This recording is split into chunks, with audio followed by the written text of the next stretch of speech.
طيب بسم الله الرحمن الرحيم. السلام عليكم ورحمة الله وبركاته. إن الحمد لله نحمده ونستعينه ونستغفره ونعوذ بالله من شرور أنفسنا ومن سيئات أعمالنا. من يهده الله فلا مضل له ومن يضلل فلا هادي له. أشهد أن لا إله إلا الله وأشهد أن محمدا عبده ورسوله. أما بعد. Saya mulakan pengurusi, ahli jawatan kuasa, para imam, para asatizah, tuan-tuan guru, seterusnya hadirin hadirat yang dirahmati Allah Subhanahu wa taala sekalian. Moga-moga kita semua berada di bawah lindungan dan pemeliharaannya insya-Allah. Tuan-tuan yang dirahmati Allah Subhanahu wa taala, yang pertama-tama sekali marilah kita sama-sama merafakkan rasa syukur kita kepada Allah Subhanahu wa taala di atas limpah dan kurnianya yang dikurniakan kepada kita, dan juga kerana mempertemukan kita pada hari ini, mempermudahkan urusan kita, memudahkan jalan yang baik untuk kita untuk hadir ke kelas pada hari ini. Dan alhamdulillah tuan-tuan, kita kini masuk je maghrib, dah masuk 8 Muharram. Hari ini kira 7 Muharram lah kan, masuk je maghrib 8 Muharram. So esok ni 8 Muharram lah. Jadi suka untuk saya ingatkanlah maknanya the next event, maksudnya peristiwa yang penting yang selepas ini yang kita akan lalui adalah apa dia? Ashura, puasa Ashura lah maksudnya, puasa Ashura. Sebelum Ashura tu apa? Tasu'a, Tasu'a. Jadi hari esok, kira esok lah, esok 8, Tasu'a tu lusa lah, hari Ahad. Tasu'a hari Ahad, Ashura hari Senin. Ashura tu hari Senin. Jadi hari tu kita buat apa tu? Kita berpuasa tuan-tuan. Kita berpuasa. Jadi kita nak tahulah sikit sebanyak sejarah berkenaan dengan Ashura ni. Ashura ni apa sebenarnya? Jadi Ashura ni tuan-tuan, sebenarnya dalam hadis yang diriwayatkan Imam Al-Bukhari dan Muslim, orang-orang Quraisy pada zaman jahiliyah yang beragama Hanif, yang beragama maksudnya menyembah Allah Azza wa Jalla lah, bukan orang-orang yang sembah berhala tu, bukan orang yang menyembah Allah Subhanahu wa taala. Pada zaman tu, pada zaman jahiliyah sebelum Nabi diutuskan, mereka sudah pun berpuasa Ashura. Dalam hadis ni cerita maknanya mereka dah berpuasa. Selepas itu apabila Nabi SAW diutuskan ataupun dibangkitkan menjadi Nabi dan Rasul pada umur 40, lalu Nabi SAW menyuruh pengikut-pengikut untuk turut berpuasa Ashura, berpuasa Ashura. Sehinggalah jadi waktu Nabi suruh tu mereka di Mekah lah, mereka di Mekah. Jadi mereka itu terus berpuasa Ashura sehinggalah difardukan puasa Ramadan. Ramadan ni bila Nabi dah sampai di Madinah tu pada tahun kedua Hijrah. Tahun pertama sampai tahun kedua tu difardukan puasa. Lalu Nabi SAW kata, man syaa falyasumhu wa man syaa falyuftirhu. Siapa yang nak puasa lagi Ashura ni, puasalah. Siapa yang tak nak puasa, buka lah, maknanya tak payah puasalah. Sehinggalah Nabi SAW nampak golongan-golongan Yahudi. Nabi SAW nampak dia orang ni, Nabi tanya, buat apa ni? Lalu orang-orang Yahudi kata, hadza yaumun salih. Nabi nampak dia orang pada hari Ashura lah. Dia orang kata hari ini adalah hari yang baik. Najjallahu fihi bani Israel. Allah telah membebaskan Bani Israel pada hari ini min aduwihim, daripada musuh-musuh mereka. Siapa musuh mereka yang paling dahsyat sekali? Firaun. Firaun. Maknanya Firaun tenggelam. Allah selamatkan Bani Israel pada Ashura. Fasamahu Musa. Orang Yahudi ni kata pun, orang Yahudi ni pun kata, lalu Nabi Musa berpuasa. Lalu Nabi dengar ni, Nabi cakap, ana ahaqqu bi Musa minkum. Aku lebih berhak untuk klaim Musa daripada engkau. Aku kalau nak ikut, aku lebih mengikut cara Musa daripada korang semua ni. Lalu Nabi pun berpuasa juga pada, Nabi puasa balik pada 10 Ashura. Sehinggalah Nabi SAW tahu, dapat tahu bahawa yang ni Nabi dapat tahu ni dah di hujung-hujung dah usia Nabi. Dia dapat tahu hari ke-10 ni bukan sekadar macam tu je, bukan hari baik untuk dia orang, tak. Ini adalah memang hari kebesaran mereka di kalangan orang Nasara dan juga orang Yahudi juga. Lalu mereka berpuasa. Jadi Nabi rasa tak seronok hanya nak berpuasa 10 sama macam dia orang. Nabi tak seronok lah puasa sama macam dia orang, walaupun puasa dia lain sikit kau macam mana, kata Nabi tak suka puasa sama. Lalu Nabi kata dalam hadis yang diriwayatkan al-Imam Muslim, Nabi kata idza kanal amul muqbil, kalaulah ada lagi tahun depan, maknanya kalau umur dan panjang lagi sampai tahun depan, sumnal yaum insya-Allah, Nabi kata insya-Allahu, jika Allah mahu, jika Allah izinkan, sumnal yaumat tasi', nescaya kami benar-benar akan berpuasa pada hari yang ke-9. Jadi Nabi dapat tahu tu sama ni. Jadi dia nak tahun depan kalau ada, dia nak puasa 9 dan 10. Tapi Nabi tak sempat hidup sampai tahun depan. Jadi Nabi SAW hanya sempat berpuasa 10 sajalah. Sebab 10 saja. Tapi Nabi memang ada azam untuk berpuasa 9 dan 10. Jadi 9 dan 10 hari Ahad ni dan juga hari Isnin. 9 10 Ahad Isnin. Jadi mana yang lebih baik, puasa sehari macam Nabi ke ataupun puasa 2 hari? Afdalnya adalah 2 hari lah, of course lah, sebab Nabi memang nak puasa 2 hari. Tapi kalau nak puasa sehari ya, samalah macam Bani Israel, tak ya kan? Maknanya boleh sahaja berpuasa pada 10. Jadi apa fadilat puasa Ashura pula? Puasa Ashura, ditanya kepada Nabi tentang kelebihan tentang puasa Ashura. Nabi kata yukaffiru sanah allati qablahu, mengampun ataupun memadamkan dosa setahun sebelum daripadanya. Pahala orang yang berpuasa Ashura padam, dipadamkan dosa setahun sebelum. Kira 14, 44, 14, 43 habis kan, bersih kita. Tapi semua dosa ke? Taklah. Yang ni adalah di atas kesepakatan. Ulama memang faham kalau Nabi kata diampunkan tu semua dosa ke? Tak.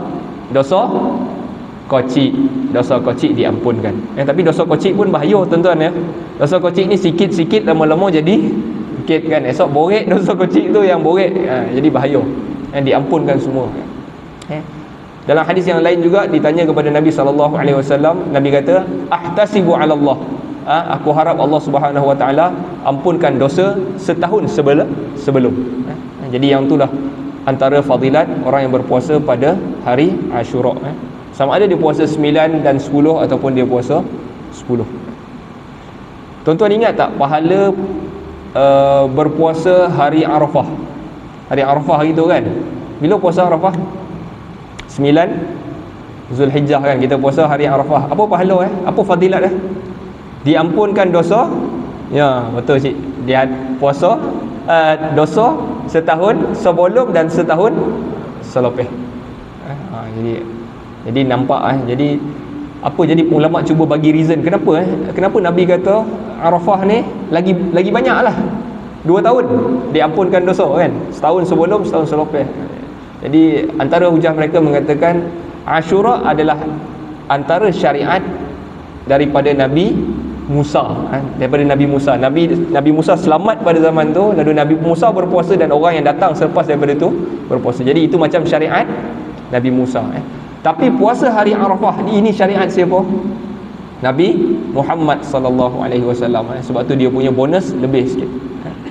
Tuan-tuan yang dirahmati Allah, jadi sama-samalah siapa yang mampu berpuasa, siapa yang tak mampu bagi orang makan untuk berbuka pada hari tu kan. Bagi je kan, orang kita tahu orang buka ni kan, jadi kita pack siap-siap ni. Jadi tuan-tuan yang dirahmati Allah, jadi kita sambunglah kuliah kita di dalam kitab Hisnul Muslim pada hari ini. Jadi kita dah sampai, kita masih lagi di dalam bab zikir pagi dan petang, azkar sabah wal masa. Mana ni? Jauh ke belakang ni. Mana tajuk ni? Okey, azkarus sabahi wal masa, zikir-zikir pada waktu pagi dan petang. Zikir-zikir ni juga membawa maksud zikir-zikir dan doa. Ada zikir, ada doa. Apa yang Nabi SAW amalkan dan Nabi suruh, dalam sebahagian hadis tu Nabi kata, Nabi suruh kita baca. Okey, jadi kita dah sampai untuk zikir pagi dan petang ni ada lebih kurang 24 zikir. 24 zikir yang Nabi SAW baca, yang diriwayatkan Nabi baca. Jadi kita dah sampai pada mana last hari tu? Oh ni, kita dah sampai 8. 8. Hari tu kita dah sampai 8. Allahumma afini fi badani, Allahumma afini fi sam'i, Allahumma afini fi basari. Kita dah sampai situ. Jadi kita nak masuk pada zikir yang ke-9. Apa zikir yang ke-9 tuan-tuan? Zikir pagi dan petang. Hasbiyallahu la ilaha illa huwa alaihi tawakkalt wa huwa rabbul arshil azim. Yang ni zikir dia, iaitu, ulang balik, hasbiyallahu la ilaha illa hu alaihi tawakkalt wa huwa rabbul arshil azim. 7 kali. Jadi sebelum kita tengok makna, kita tengok dulu mana hadis yang menceritakan tentang zikir ini. Hadis ini diriwayatkan daripada Abi Darda radhiyallahu anhu, daripada Nabi sallallahu alaihi wasallam bersabda, man qala fi kulli yawmin, sesiapa yang membacanya, fi kulli yawmin hina yusbih wa hina yumsi, siapa yang membaca pada setiap hari, ketika mana dia berpagi dan ketika mana dia berpetang. Sekali lagi saya nak ulang, bila pagi subuh sampai zuhur. Jadi bila dia pagi tu, di antara waktu tu dia baca ni. Bila petang, zuhur sampai maghrib, itu petang. Boleh lepas sikit daripada maghrib pun dikira masih lagi petang, masak. Okey, siapa yang baca pada harinya, setiap hari, pagi dan petang, yang membaca hasbiyallahu la ilaha illa hu alaihi tawakkalt wa huwa rabbul arshil azim sab'a marrat, 7 kali, kafahullahu, Allah mencukupkan dia, kafahullahu azza wa jalla, Allah azza wa jalla mencukupkan dia, hammahu, apa yang dia bimbang bona, apa kebimbangannya, kebimbangannya daripada urusan dunia dan juga akhirat. Siapa yang baca, Allah akan cukupkan dia. Dia bimbang bona lah, hari ni ada meeting dengan ni, saya nak kena buat ni, dia poning sangat kan. Jadi baca ni, Allah Ta'ala akan mencukupkan dia. Sama ada urusan dunia, orang yang tak cukup makan, tak cukup apa, anak-anak tak nak pergi sekolah ke, susah lah, sakit lah, itu semua berkenaan dengan urusan dunia dan juga berkenaan dengan urusan akhirat, dan dia bimbang dengan amalan dia semua, baca benda ni. Okey, jadi kita nak tengok makna. Jadi hadis ni diriwayatkan, sebelum tu hadis ni diriwayatkan oleh kalau Ibn Sunni, nama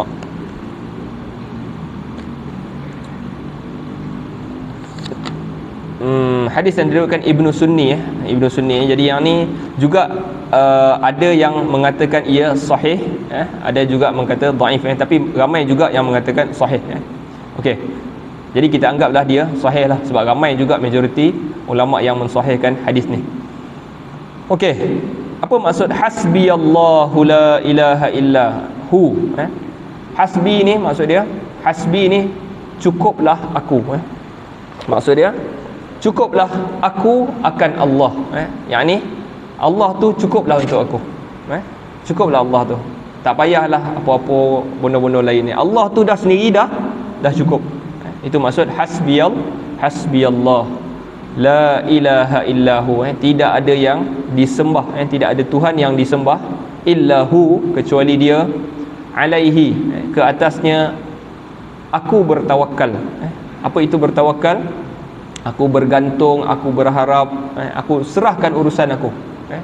Tapi bertawakal ni pun janganlah kita faham macam orang setengah-setengah orang kan, tak buat apa-apa kan, tawakal ialah nak meeting ni, nak kena buat minit mesyuarat, tak apalah bertawakal, tak, kena buat minit. Sebab tu mesti ada, barulah Allah Taala, barulah kita serahkan urusan kepada Allah Subhanahu Wa Taala. Tawakal. Wa huwa rabbul arsyil azim, dan dialah Tuhan arasy yang besar. Tuhan arasy yang besar. Okey, yang ni pun satu juga, kenapa dia kata Tuhan arasy yang besar. Sebenarnya dia bukan Tuhan kepada arasy yang besar sahaja, dia adalah Tuhan bagi segala-galanya. Tapi bila kita baca macam ni, maknanya kita cuba menyandarkan benda yang paling agung. Kalau dia Tuhan untuk benda tu, tentulah benda-benda lain pun dia adalah Tuhan. Itu maksud dia lah, wa huwa rabbul arsyil azim. Amalkan tuan-tuan. Jadi at least tuan-tuan kita baca esok, pagi esok ataupun tapi dia kata ni zikir siang kan, tapi boleh nak baca malam. Tapi siang esok kita baca hasbiyallah la ilaha illa hu alaihi tawakkalt wa huwa rabbul arsyil azim 7 kali. Okey, kita masuk zikir yang ke-10.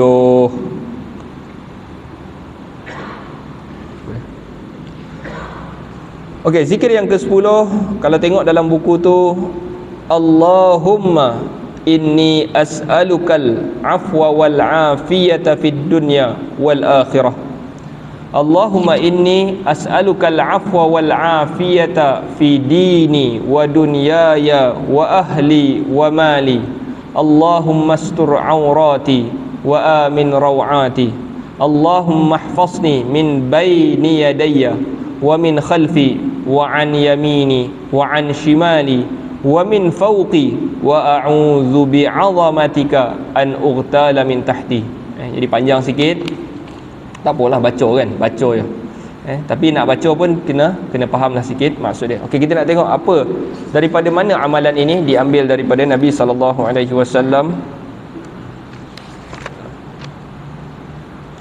Okey, diambil daripada hadis Ibnu Umar radhiyallahu anhuma qala lam yakun Rasulullah sallallahu alaihi wasallam yad'u haula'il kalimat idza asbaha wa idza amsa.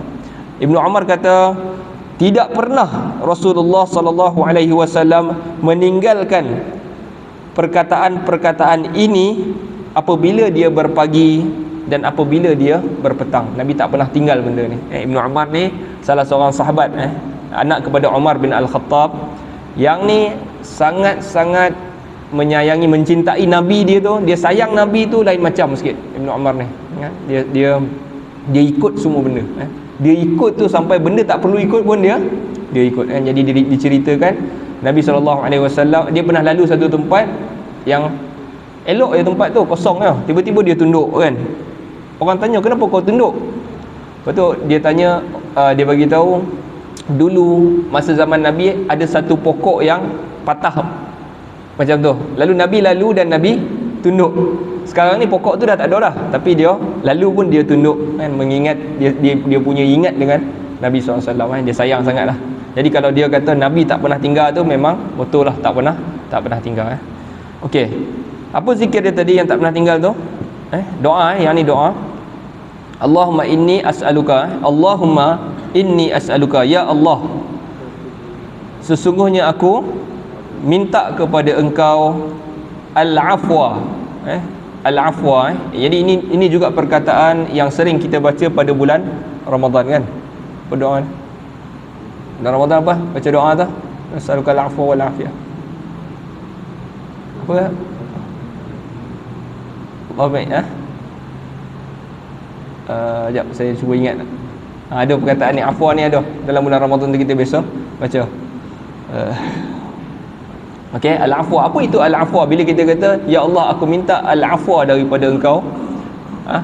Afwa maksud dia Allah tajawuz. Dia macam budak kan, macam cikgu, bukan cikgu lah, mak lah, mak kan. Cikgu lah, cikgu kan.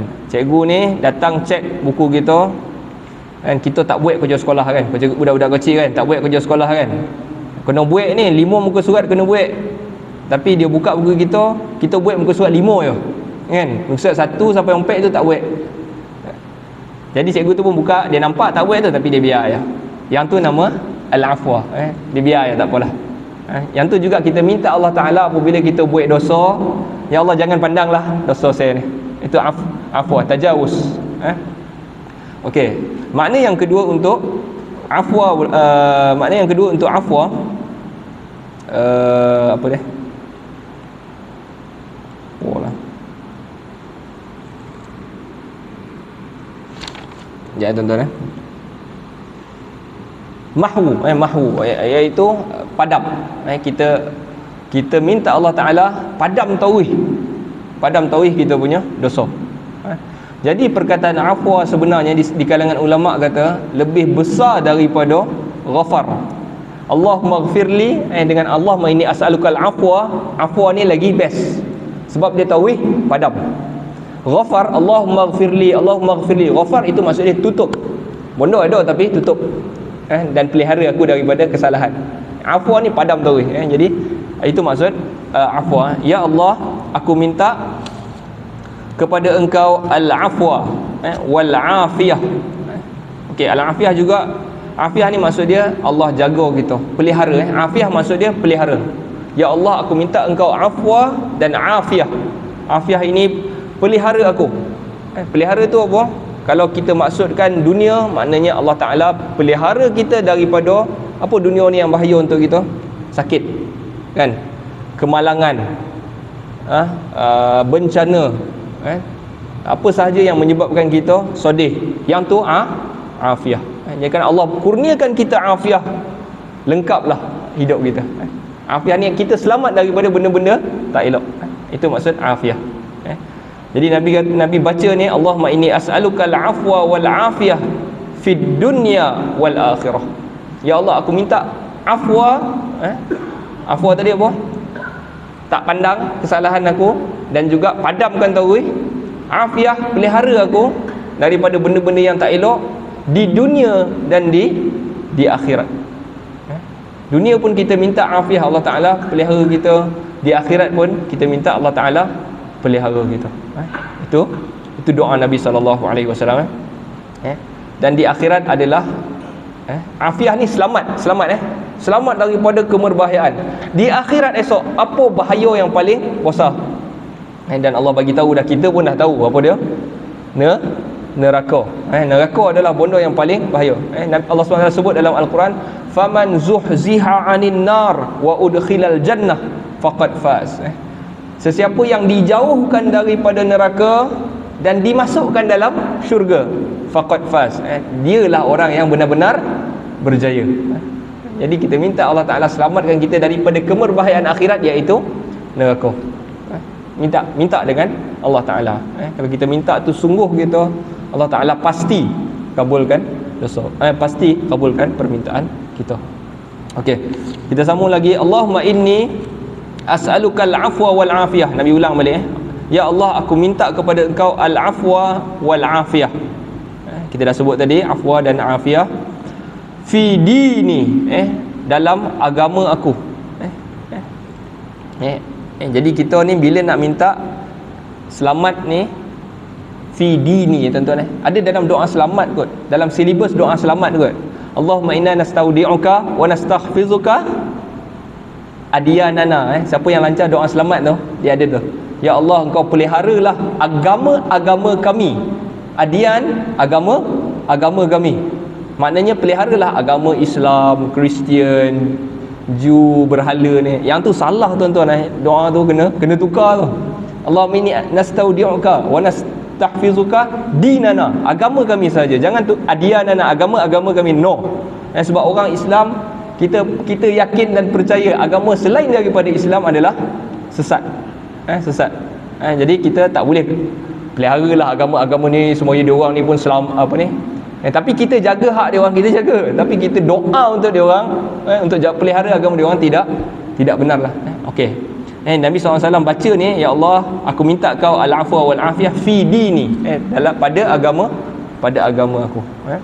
Wa dunyaya, dan dunia aku. Wa ahli, ahli keluarga aku. Wa mali, dan harta aku. Okey, Nabi minta empat benda. Agama aku, dunia aku, dunia ini maksud urusan dunia. Tapi lepas Nabi sebut dunia tu, Nabi khaskan wa ahli, keluarga aku, wa mali, harta aku. Okey. Jadi timbul juga persoalan, kenapa Nabi nak sebut lagi keluarga, harta, sedangkan keluarga dan harta sudah masuk di dalam dunia? Kerana kata ulama, nak menjelaskan bahawa dua benda ini untuk semua orang yang paling penting. Harta, keluarga. Selain daripada itu tak berapa nak penting. Dia punya bisnes, harta, ada harta, dia punya cawangan ke apa ke, yang tu tak termasuk sangat dalam kepentingan setiap orang. Yang paling penting berapa saving dia, anak-anak dia, okey. Yang tu yang paling penting untuk semua orang. Sebab tu Nabi SAW tambah lagi, ya Allah, aku minta kau al-afwa, iaitu keampunan lah kita anggap, wal afiyah, pelihara aku pada agama aku, dunia aku dan keluarga aku dan harta aku.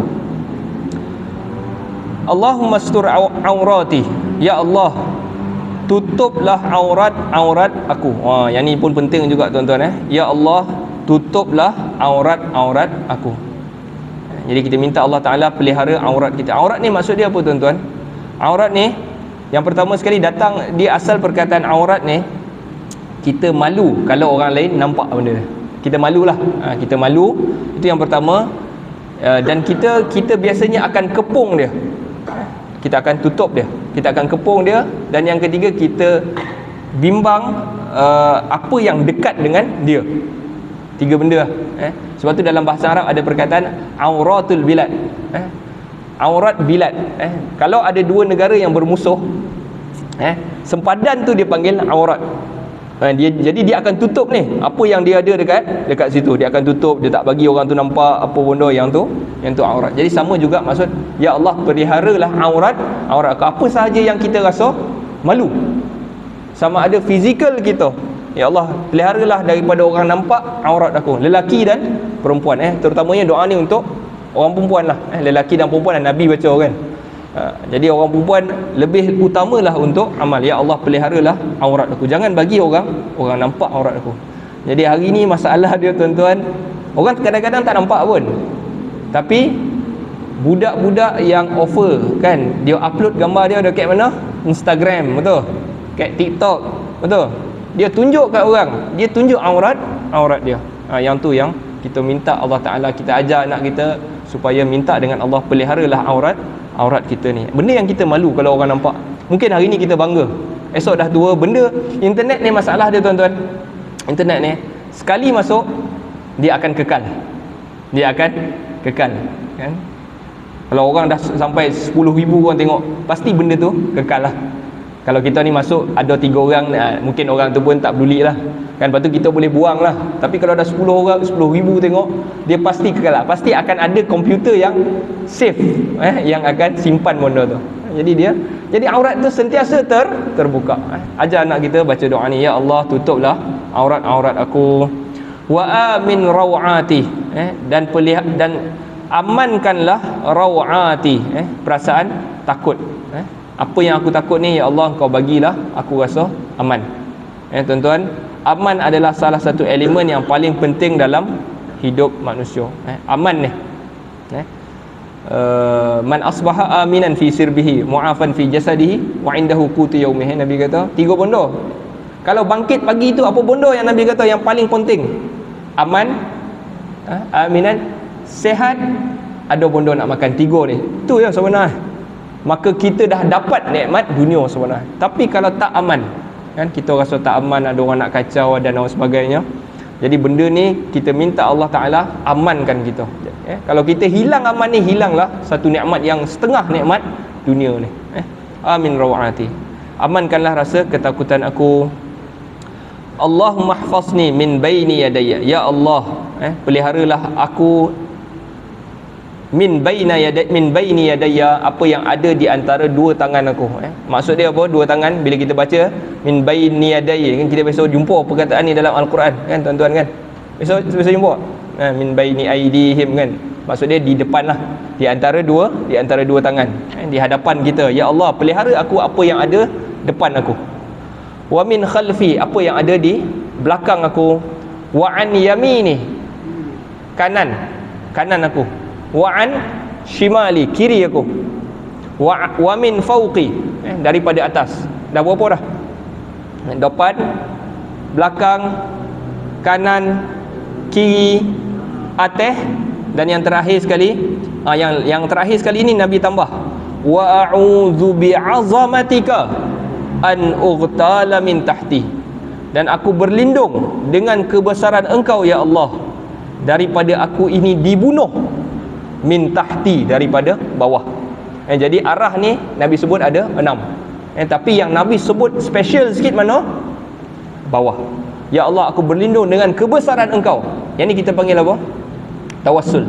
Nabi tawassul dengan kebesaran Allah Subhanahu Wa Taala, peliharalah aku apa yang di bawah aku. Daripada aku ini dibunuh daripada bawah. Jadi ulama-ulama silam, salah seorang dia Waqi' bin Jarrah, salah seorang perawi kepada hadis ini. Bila orang tanya, apa maksud dibunuh daripada bawah ni? Kata Waqi', ini macam Qarun tu. Qarun macam kena telan dengan bumi, kan? Tiba-tiba jalan masuk, mati, tak ada siapa tahu.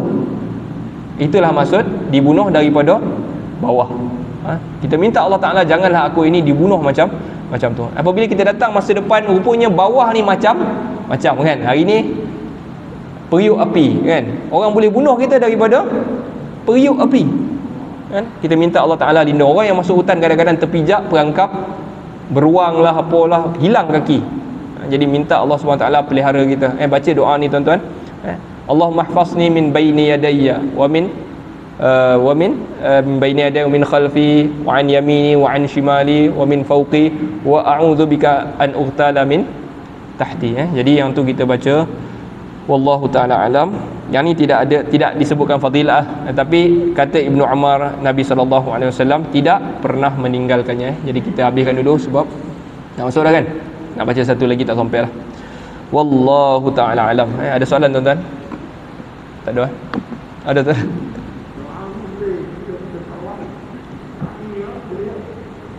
Okey, ketika tawaf dan sa'i.